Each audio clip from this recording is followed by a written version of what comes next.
क्या किसी भी चार्ट को केवल 5 मिनट में एनालाइज करना पॉसिबल है? बिल्कुल है, लेकिन तब जब आप 3 फेज फॉर्मूला का यूज करते हैं। अगर मैं आज जीरो से स्टार्ट कर रहा होता तो हंड्रेड्स ऑफ वीडियोस पर अपना टाइम वेस्ट नहीं करता, बल्कि सीधा इस फॉर्मूला को मास्टर करता। इसलिए अगले 20 मिनट के लिए जो कुछ भी आप चार्ट रीडिंग के बारे में जानते हैं सब भूल जाइए। हम बिल्कुल बेसिक से शुरू करेंगे।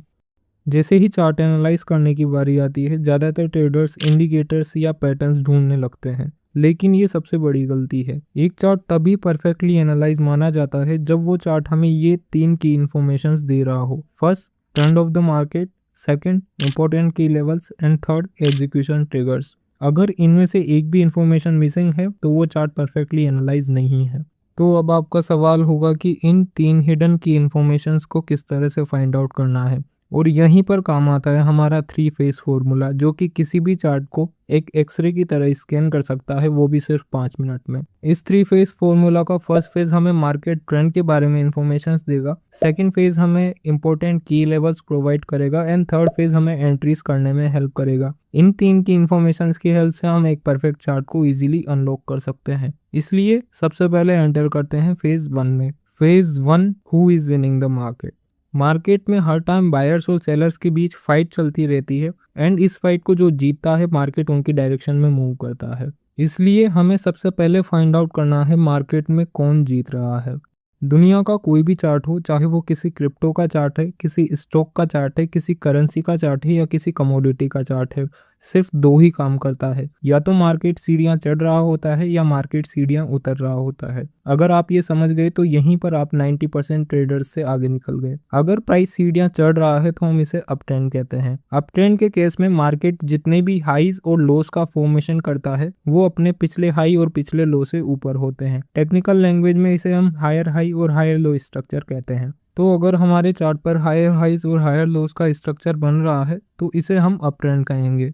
लेकिन अगर इसके अपोजिट मार्केट जितने भी लोज और हाइस का फॉर्मेशन कर रहा है वो पिछले लोज और हाइस से नीचे हैं, मतलब मार्केट सीढ़ियां उतर रहा है, तो इसे हम डाउन ट्रेंड कहते हैं। टेक्निकल लैंग्वेज में इस स्ट्रक्चर को हम lower lows and lower highs structure कहते हैं, और ये शो करता है कि सेलर्स प्राइस को डोमिनेट कर रहे हैं। अप ट्रेंड और डाउन ट्रेंड के अलावा मार्केट में साइडवेज ट्रेंड भी होता है। साइडवेज ट्रेंड में ना तो मार्केट सीढ़ियां चढ़ रहा होता है और ना ही मार्केट सीढ़ियां उतर रहा होता है, मतलब नए हाइज और नए लोस का फॉर्मेशन नहीं होता है। मार्केट एक रेंज में मूव कर रहा होता है। As a beginner trader I would suggest कि आप ऐसे मार्केट्स को इग्नोर करें, क्योंकि यहाँ पर आपके स्टॉप लॉसेस हिट होने के चांसेस काफी ज्यादा होते हैं। सो सिंपली अगर मार्केट सीढ़ियां चढ़ रहा है तो हम उसे अप ट्रेंड कहेंगे, अगर मार्केट सीढ़ियां उतर रहा है तो हम उसे डाउन ट्रेंड कहेंगे, और मार्केट स्टेबल है, एक रेंज में मूव कर रहा है, तो हम उसे साइडवेज ट्रेंड कहेंगे। आई होप आप इसकी हेल्प से इजीली ट्रेंड आइडेंटिफाई कर पाएंगे। बट अगर आपको ये हार्ड लग रहा है और आप इसकी हेल्प से ट्रेंड आइडेंटिफाई नहीं कर पा रहे, तो अब मैं आपको एक सीक्रेट टूल बताता हूँ जिसकी हेल्प से आप इजीली ट्रेंड आइडेंटिफाई कर पाएंगे। इस सीक्रेट टूल का नाम है रिग्रेशन ट्रेंड। इस टूल की हेल्प से ट्रेंड आइडेंटिफाई करने के लिए आपको अपना ट्रेडिंग व्यू चार्ट ओपन करना है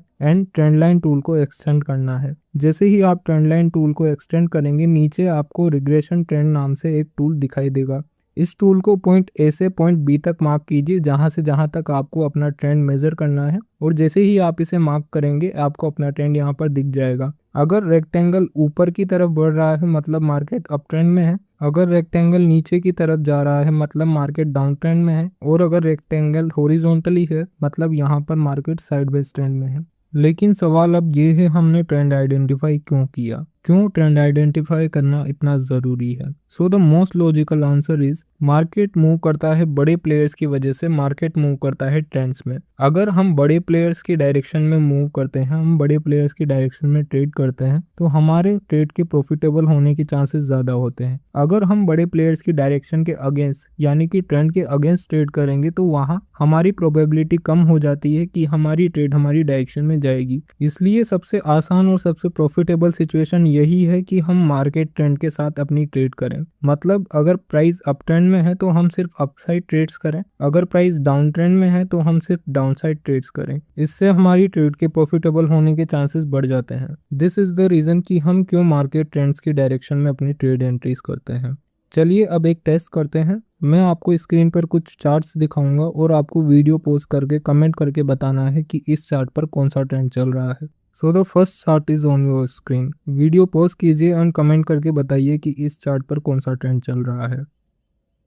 आई होप आपने अपना आंसर कमेंट कर दिया होगा। So the correct answer is down trend. यहाँ पर हम क्लियरली देख सकते हैं कि मार्केट सीढ़ियाँ उतर रहा है। जितने भी हाईज और लोस का फॉर्मेशन हो रहा है वो अपने पिछले हाई और पिछले लो से नीचे हैं। मतलब lower low and lower high का स्ट्रक्चर यहाँ पर फॉर्म हो रहा है, इसलिए हम कह सकते हैं कि ये चार्ट एक डाउन ट्रेंड में है। Now second chart on your screen. Video pause कीजिए एंड कमेंट करके अपना आंसर दीजिए। आई होप आपने अपना आंसर कमेंट कर दिया होगा। So the correct answer is up trend. इस चार्ट पर एक अप ट्रेंड चल रहा है क्योंकि यहाँ हम देख सकते हैं मार्केट सीढ़ियाँ चढ़ रहा है, कंटिन्यूसली हायर हाइज और हायर लोस का फॉर्मेशन कर रहा है। मतलब जितने भी हाइज और लोस का फॉर्मेशन हो रहा है वो अपने पिछले हाई और पिछले लो से ऊपर है, इसलिए हम कह सकते हैं कि ये चार्ट एक अप ट्रेंड में है। Now last chart is on your screen. Video pause कीजिए एंड कमेंट करके बताइए कि इस चार्ट पर कौन सा ट्रेंड चल रहा है। So the correct answer is sideways trend. इस चार्ट पर हम क्लियरली देख सकते हैं प्राइस एक रेंज में मूव कर रहा है। ना तो प्राइस सीढ़ियां चढ़ रहा है और ना ही प्राइस सीढ़ियां उतर रहा है। नए हाइज एंड नए लोस का फॉर्मेशन नहीं हो रहा है। प्राइस इन्हीं दो लेवल्स के बीच में ट्रेड कर रहा है, इसलिए ये एक साइडवेज ट्रेंड है।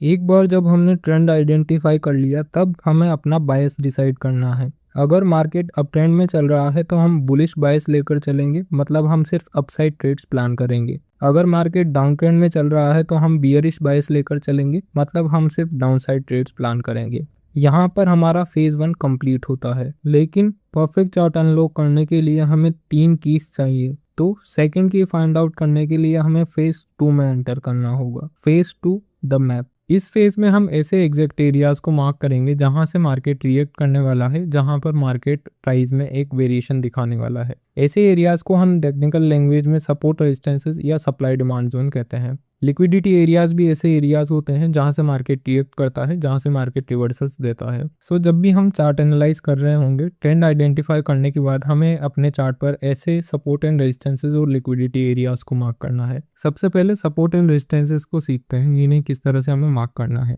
जब भी हम अपने चार्ट पर सपोर्ट एंड रेजिस्टेंसेस मार्क कर रहे होंगे, हमें हमेशा राइट टू लेफ्ट मूव करना है और ऐसे एरियाज को मार्क करना है जहां से प्राइस रिवर्स हुआ है। अगर प्राइस नीचे से ऊपर जा रहा था और एक किसी लेवल से सेलिंग प्रेशर फेस करना शुरू करता है और प्राइस फिर से नीचे गिरने लगता है, तो ऐसे एरिया को हम रेजिस्टेंस या सप्लाई जोन कहते हैं। लेकिन अगर प्राइस नीचे गिर रहा था और किसी एक लेवल से प्राइस में बाइंग आना शुरू होती है, प्राइस ऊपर जाने लगता है, तो ऐसे एरिया या ऐसे लेवल को हम सपोर्ट या डिमांड जोन कहते हैं। जब भी हम अपने चार्ट पर राइट टू लेफ्ट मूव कर रहे होंगे, हमें ऐसे ही रिवर्सल एरियाज को फाइंड आउट करना है। सो इस चार्ट पर आप देख सकते हैं जैसे ही हम राइट टू लेफ्ट मूव करते हैं, हमें सबसे पहले ये एरिया दिखाई देता है जहां पर प्राइस नीचे से ऊपर बढ़ रहा था और इस जगह से एक सेलिंग प्रेशर आना शुरू हुआ, जिसकी वजह से प्राइस नीचे गिरने लगा। इस वजह से ये एरिया हमारे लिए एक रेजिस्टेंस या सप्लाई जोन होगा। जब हम और आगे बढ़ते हैं राइट टू लेफ्ट इसी चार्ट पर, तो हमें ये एरिया दिखाई देता है जहां पर प्राइस पहले ऊपर से नीचे आ रहा था, लेकिन इस जगह से एक बाइंग आना शुरू हुई और प्राइस स्ट्रांगली ऊपर की तरफ मूव किया। इस वजह से ये एरिया हमारे लिए एक सपोर्ट जोन होगा या एक डिमांड जोन होगा। इसी सिंपल तरीके से आपको अपने चार्ट पर सप्लाई और डिमांड जोन या रेजिस्टेंस और सपोर्ट एरियाज मार्क करने हैं। बट सपोर्ट और रेजिस्टेंसेस मार्क करते वक्त आपको कुछ रूल्स फॉलो करने हैं। अगर आप इन रूल्स को फॉलो नहीं करेंगे तो आप अपने चार्ट पर काफी सारे गलत एरियाज भी मार्क कर लेंगे, को इस वजह से लॉसेस भी हो सकते हैं। इसलिए जब भी आप सपोर्ट एंड रेजिस्टेंस मार्क कर रहे होंगे, आप कभी भी ऐसे एरिया या ऐसे जोन को मार्क नहीं करेंगे जो 3 या 3 से ज्यादा बार टेस्ट हो चुका है। मतलब उस जगह पर प्राइस 3 बार या उससे ज्यादा बार जा चुका है, क्योंकि अगर प्राइस किसी लेवल या किसी एरिया पर 2-3 बार जा चुका है, मतलब वो एरिया वीक हो चुका है, वहां इतने स्ट्रॉन्ग मार्केट पार्टिसिपेंट्स नहीं है कि वो प्राइस को रिवर्स कर पाए। अगर वहां पर स्ट्रॉन्ग मार्केट पार्टिसिपेंट्स होते तो वो पहली या दूसरी बार में ही वहां से मार्केट को रिवर्स कर देते और मार्केट उस लेवल पर दोबारा नहीं जाता। तो इस वजह से अगर कोई एरिया 2 या 3 बार से ज्यादा टेस्ट हो चुका है तो हम उसे कंसीडर नहीं करेंगे, उसे हम सपोर्ट या रेजिस्टेंस की तरह मार्क नहीं करेंगे। इसके बाद नेक्स्ट रूल जो आपको सपोर्ट और रेजिस्टेंसेस मार्क करते वक्त ध्यान रखना है वो ये कि जब भी कोई सपोर्ट या रेजिस्टेंस लेवल हमारे चार्ट पर ब्रेक हो जाएगा तब हमें उसे इमीडिएटली रिमूव नहीं करना है, क्योंकि चेंज इन पोलैरिटी का कॉन्सेप्ट यहाँ पर अप्लाई होता है। चेंज इन पोलैरिटी का मतलब है कि जब भी कोई सप्लाई जोन किसी चार्ट पर ब्रेक होगा तो इन फ्यूचर वो zone as a demand zone work करेगा, प्राइस वहां से सपोर्ट लेकर ऊपर जा सकता है। इसके अपोजिट अगर कोई डिमांड जोन किसी चार्ट पर ब्रेक होता है तो वो एज ए रेजिस्टेंस या एज ए सप्लाई जोन उस चार्ट पर वर्क करेगा। सो इन फ्यूचर हो सकता है प्राइस को उस लेवल से रजिस्टर करके फिर से नीचे जाने लगे। इस वजह से जब भी हम अपने चार्ट पर कोई एरिया देखेंगे जो ब्रेक हो चुका है, उसे हम इमीडिएटली रिमूव नहीं करेंगे, क्योंकि इन फ्यूचर वो एरिया हमारे लिए काम का हो सकता है और हमें एंट्रीज प्रोवाइड कर सकता है। अगर आपको सप्लाई और डिमांड जोन मार्क करने नहीं आते हैं, आप मार्केट में नए हैं, तो इसके लिए आप ये वीडियो देख सकते हैं। इसमें मैंने काफी डिटेल में समझाया कि आप किस तरह से सप्लाई और डिमांड जोन को मार्क कर सकते हैं एंड उन्हें ट्रेड कर सकते हैं।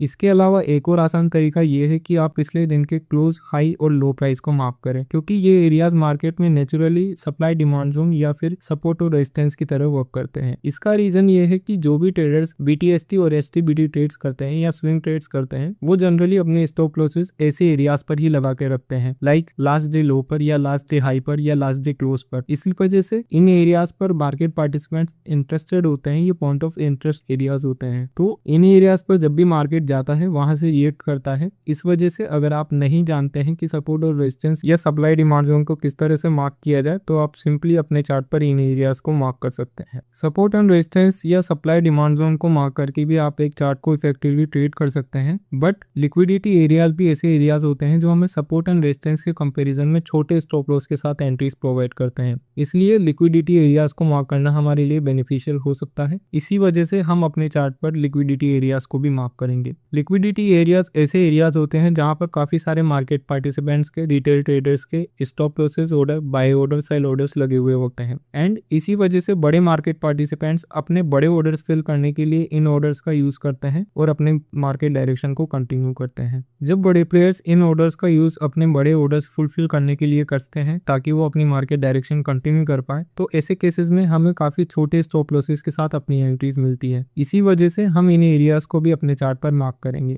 लिक्विडिटी एरियाज मार्क करने के लिए आप सिंपली ऐसे एरियाज को मार्क करेंगे जहां पर इक्वल हाइज और इक्वल लोज बने हुए हैं, क्योंकि जब भी किसी लेवल पर इक्वल हाइज और इक्वल लोज बनते हैं तो वहां पर काफी सारे मार्केट पार्टिसिपेंट्स के ऑर्डर लगे हुए होते हैं, काफी सारे रिटेल ट्रेडर्स के स्टॉप लॉसेस ऑर्डर वहां पर होते हैं। तो इस वजह से जब भी प्राइस ऐसे एरिया पर लिक्विडिटी स्वीप करता है, वहां काफी बड़े ऑर्डर्स एग्जीक्यूट होते हैं और मार्केट काफी ड्रास्टिकली मूव करता है। इसके अलावा लिक्विडिटी एरियाज मार्क करने के लिए आप पिछले दिन के हाई और लोज को भी मार्क कर सकते हैं, क्योंकि ये एरियाज ऐसे होते हैं जहां पर स्विंग ट्रेडर्स के स्टॉप लॉसेस लगे हुए होते हैं। तो ऐसे केस में अगर प्राइस लास्ट डे के लो और हाई को लिक्विडिटी ग्रैब करने के लिए यूज करता है, बड़े प्लेयर्स इन हाई और लो की लिक्विडिटी ग्रैब करते हैं, तो वहां से काफी ड्रास्टिक मूव आ सकता है। इस वजह से इन एरियाज को भी आप इजीली अपने चार्ट पर मार्क कर सकते हैं और ट्रेड कर सकते हैं। सो आप इस चार्ट पर इक्वल लोज लिक्विडिटी देख सकते हैं। यहाँ पर इस लेवल पर काफी सारे लोज एक साथ बने हुए हैं, मतलब यहाँ पर काफी सारे ट्रेडर्स के स्टॉप लॉसेस, बाय ऑर्डर और सेल ऑर्डर्स लगे हुए हैं। तो जैसे ही मार्केट इस लेवल की लिक्विडिटी स्वीप करेगा, यहाँ मार्केट कंटिन्यू कर सकता है अपनी डायरेक्शन। इस बात के चांसेस काफी ज्यादा हैं इस लेवल को भी, इसीलिए हम इस चार्ट पर मार्क करेंगे। इसी तरह से आप इस चार्ट पर यहाँ इक्वल हाई लिक्विडिटी देख सकते हैं। यहाँ पर काफी सारे हाईज एक साथ बने हुए हैं, मतलब यहाँ पर काफी सारे रिटेल ट्रेडर्स के स्टॉप लॉसेस लगे हुए हैं, बाय ऑर्डर्स और सेल ऑर्डर्स लगे हुए हैं। तो जैसे ही बड़े प्लेयर्स इस लेवल की लिक्विडिटी स्वीप करेंगे, इन ऑर्डर्स को अपने बड़े ऑर्डर्स फुलफिल करने के लिए यूज करेंगे, काफी ज्यादा चांसेस हैं कि मार्केट अपनी डायरेक्शन कंटिन्यू करेगा। इसलिए इस एरिया को भी हम अपने चार्ट पर मार्क करेंगे। सो आई होप अब आप समझ चुके होंगे कि किस तरह से हमें अपने चार्ट पर सपोर्ट एंड रेजिस्टेंसेस और लिक्विडिटी एरियाज को मार्क करना है। अब प्रैक्टिस के लिए मैं आपको स्क्रीन पर 2 चार्ट्स दिखाऊंगा और आपको एक एक करके बताना है इन चार्ट्स पर किन एरियाज पर लिक्विडिटी एरियाज हो सकते थे और कहाँ सपोर्ट एंड रेजिस्टेंसेस हो सकते थे। So first chart on your screen, video pause कीजिए और विजुलाइज कीजिए कि कहाँ लिक्विडिटी एरियाज और सपोर्ट और रेजिस्टेंसेस हो सकते हैं। आई होप आपने ये एक्सरसाइज कंप्लीट की होगी। तो इस चार्ट पर ये एरियाज ऐसे हैं जो सपोर्ट, रेजिस्टेंसेस और लिक्विडिटी एरियाज हैं। Now second chart on your screen, video pause कीजिए और फाइंड आउट कीजिए कि इस चार्ट पर कौन से एरियाज सपोर्ट, रेजिस्टेंसेस और लिक्विडिटी एरियाज हो सकते हैं। आई होप आपने ये एक्सरसाइज की होगी। सो इस चार्ट पर ये एरियाज ऐसे हैं जो लिक्विडिटी एरियाज और सपोर्ट रेजिस्टेंसेस की तरह वर्क करेंगे। यहाँ पर हमारा फेज 2 भी कंप्लीट होता है। अब हमारे पास एक परफेक्ट चार्ट अनलॉक करने के लिए 2 कीज आ चुकी है। हमें सिर्फ एक की और चाहिए और इसके लिए हमें फेज 3 में एंटर करना होगा। फेज 3 द किल। इस फेज में हम एग्जीक्यूशन ट्रिगर्स को फाइंड आउट करेंगे और एग्जीक्यूशन ट्रिगर्स को मार्क करेंगे ताकि हम अपनी ट्रेड एंट्रीज कर सकें। क्योंकि हमने फेज़ 1 में अपना बायस डिसाइड किया है, सो फेज़ 3 में हम जब एंट्रीज कर रहे होंगे तो अपने बायस की डायरेक्शन में ही हम कंफर्मेशंस फाइंड आउट करेंगे। मतलब अगर हम बुलिश बायस के साथ मार्केट में ट्रेड कर रहे हैं तो हम सिर्फ बाइंग कंफर्मेशंस का वेट करेंगे, और अगर हम बियरिश बायस के साथ मार्केट में ट्रेड कर रहे हैं तो हम सेलिंग कंफर्मेशंस का वेट करेंगे। किसी भी चार्ट पर ट्रेड एंट्रीज करने के लिए 3 तरह के कंफर्मेशंस का हम यूज़ कर सकते हैं। First, level breakout confirmation, second liquidity SVEEP confirmation and third price action confirmation. ये इस वीडियो का सबसे इम्पोर्टेंट पार्ट है, सो इसे ध्यान से समझिएगा। सबसे पहले समझते हैं लेवल ब्रेकआउट कंफर्मेशन को। लेवल ब्रेकआउट कंफर्मेशन का मतलब है हम अपनी एंट्री तब करेंगे जब कोई ब्रेकआउट होगा। फॉर एग्जाम्पल, अगर हमारा बायस बुलिश है तो हम अपनी एंट्री तब करेंगे जब किसी रेजिस्टेंस लेवल या किसी सप्लाई जोन का ब्रेकआउट होगा।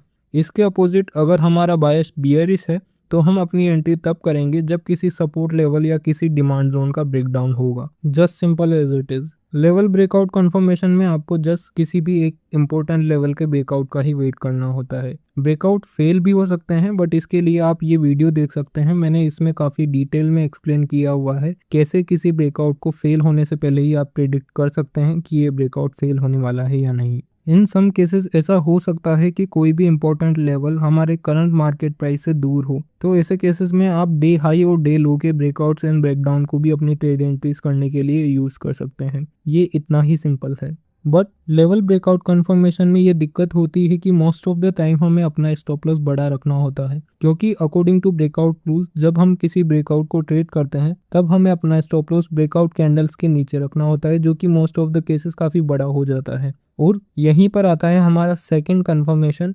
लिक्विडिटी स्वीप कंफर्मेशन, जो हमें सबसे छोटे स्टॉप लॉस के साथ एंट्री प्रोवाइड करता है। इस कंफर्मेशन में हम अपनी एंट्री तब करते हैं जब बड़े प्लेयर्स किसी इंपॉर्टेंट लेवल की लिक्विडिटी स्वीप करते हैं ताकि वो अपनी मार्केट डायरेक्शन कंटिन्यू कर सकें। लिक्विडिटी स्वीप कंफर्मेशन में हम वेट करते हैं कि बड़े प्लेयर्स किसी इंपॉर्टेंट लेवल पर लिक्विडिटी स्वीप करें और अपनी डायरेक्शन कंटिन्यू करें।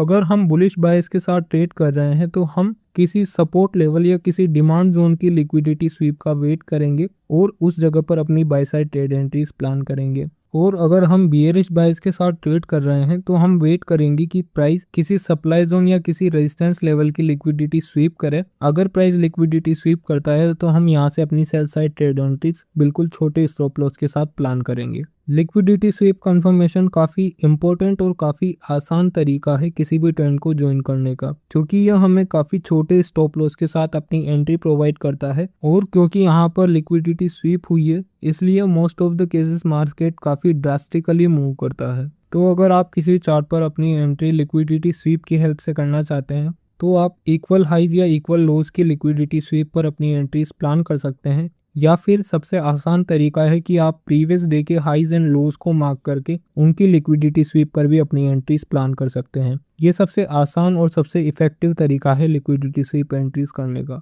Now let's talk about the last confirmation, the price action confirmation. इस कंफर्मेशन में हम वेट करते हैं कि प्राइस हमारे बायस की डायरेक्शन में कोई प्राइस एक्शन बनाए ताकि हम अपनी एंट्रीज कर सकें। जिस तरह से हमारे बायस दो तरह के हो सकते हैं, बुलिश और बियरिश, इसके बेसिस पर प्राइस एक्शन भी दो तरह का हो सकता है, पॉजिटिव प्राइस एक्शन और नेगेटिव प्राइस एक्शन। सबसे पहले पॉजिटिव प्राइस एक्शन को समझते हैं। प्राइस ऊपर गया, प्राइस ने पुल बैक दिया और प्राइस फिर से ऊपर गया जिसने पिछले हाई को ब्रेक कर दिया। इसे ही हम पॉजिटिव प्राइस एक्शन कहते हैं।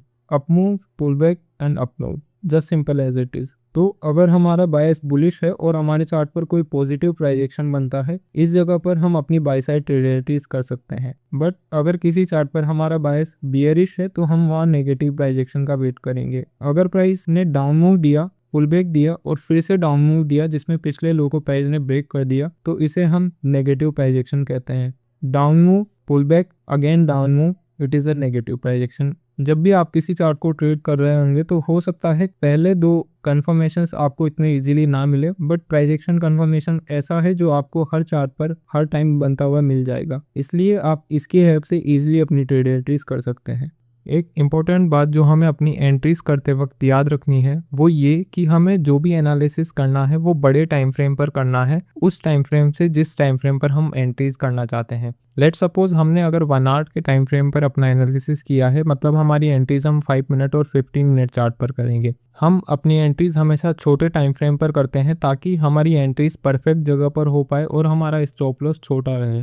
तो अब आपके पास 3 फेज फॉर्मूला है जिसकी हेल्प से आप किसी भी चार्ट को विद इन 5 मिनट एनालाइज कर सकते हैं। और इसे प्रूव करने के लिए अब मैं एक चार्ट को आपके सामने एनालाइज करूंगा।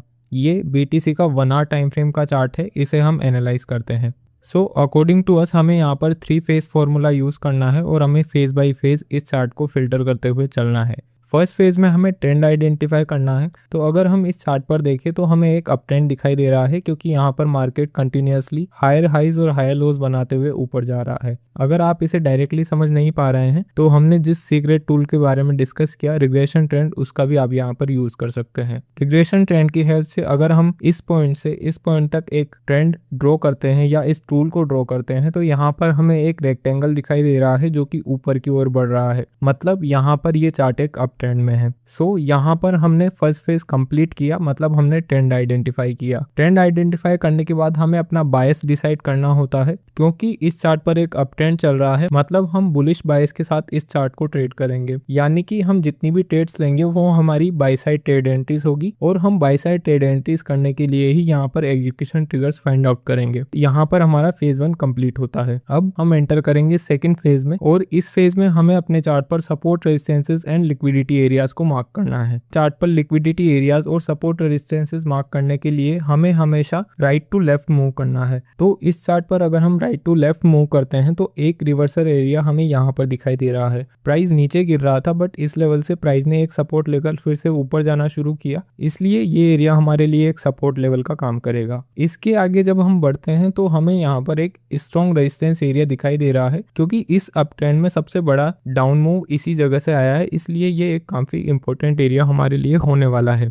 इस एरिया को हम अपनी बाय साइड ट्रेड एंट्रीज के टारगेट के लिए भी यूज कर सकते हैं और जब इस एरिया का ब्रेकआउट होगा तो हम वहां पर अपनी बाय साइड ट्रेड एंट्रीज भी एग्जीक्यूट कर सकते हैं। इसके बाद जब हम थोड़ा आगे बढ़ते हैं तो हमें ये एरिया एक सपोर्ट एरिया या सपोर्ट जोन दिखाई देता है क्योंकि यहाँ जब प्राइस नीचे से चलना शुरू हुआ तो पुल बैक देने के बाद फिर से ऊपर बढ़ना यहीं से प्राइस ने शुरू किया है, इसलिए ये एरिया हमारे लिए एक सपोर्ट जोन होगा या एक डिमांड जोन हम इसे कह सकते हैं। उसके बाद हम इस चार्ट पर देख सकते हैं ये एरिया जब प्राइस ने इस एरिया का ब्रेकआउट किया उससे पहले ये एक रेजिस्टेंस हुआ करता था। यहाँ पर प्राइस ने काफी बार इस लेवल से एक रेजिस्टेंस और या एक सेलिंग प्रेशर फेस किया, बट अब ये एरिया ब्रेकआउट हो गया है तो ये हमारे लिए एक सपोर्ट का वर्क करेगा, जो कि हम यहाँ पर देख भी सकते हैं। ये एरिया पहले एक रेजिस्टेंस हुआ करता था बट अब इस जगह पर हम देख सकते हैं कि ये एक सपोर्ट की तरह वर्क कर रहा है। चेंज इन पोलैरिटी कॉन्सेप्ट जो हमने बात की वो यहाँ पर वर्क कर रहा है। इसके बाद जब हम आगे बढ़ते हैं तो हमें सबसे नीचे एक ये एरिया दिखाई दे रहा है जहां से ये अप ट्रेंड स्टार्ट हुआ, जहां से प्राइस ने ऊपर जाना शुरू किया, तो इस एरिया को भी हम मार्क कर सकते हैं। तो यहाँ पर हमारा फेज 2 कंप्लीट होता है। हमने इस चार्ट पर अपने लिक्विडिटी एरियाज और सपोर्ट एंड रेजिस्टेंसेस एरियाज को मार्क कर लिया है।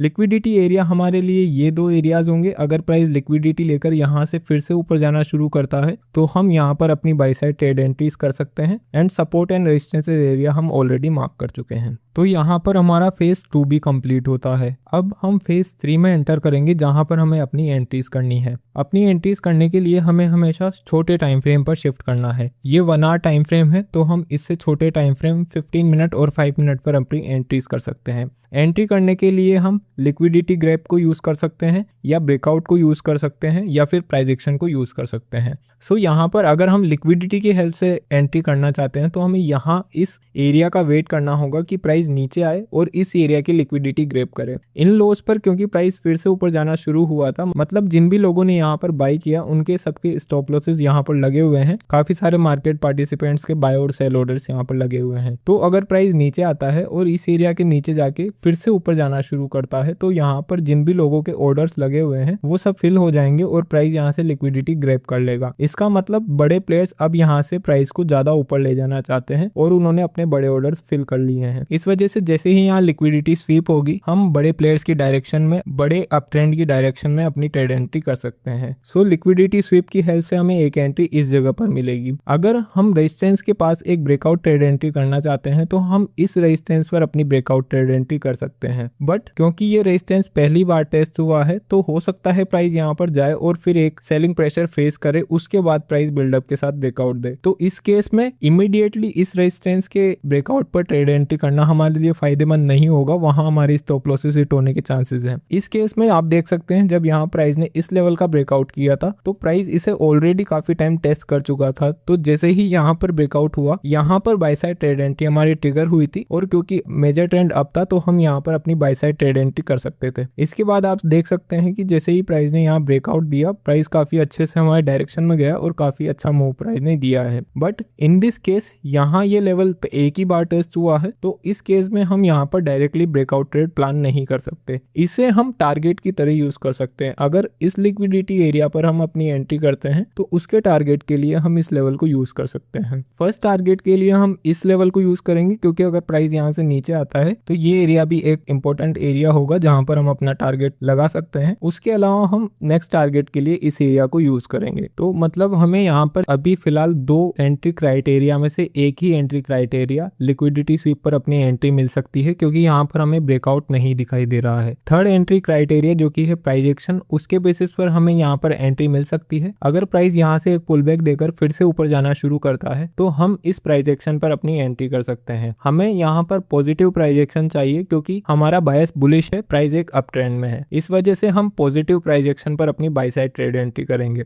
तो इस तरह से आप किसी भी चार्ट को केवल 5 मिनट में एनालाइज कर सकते हैं। This is from my side. अगर आपको वीडियो अच्छा लगा तो वीडियो को लाइक जरूर करें और चैनल को सब्सक्राइब जरूर करें। थैंक यू सो मच कि आपने अपना वैल्यूएबल टाइम मुझे दिया।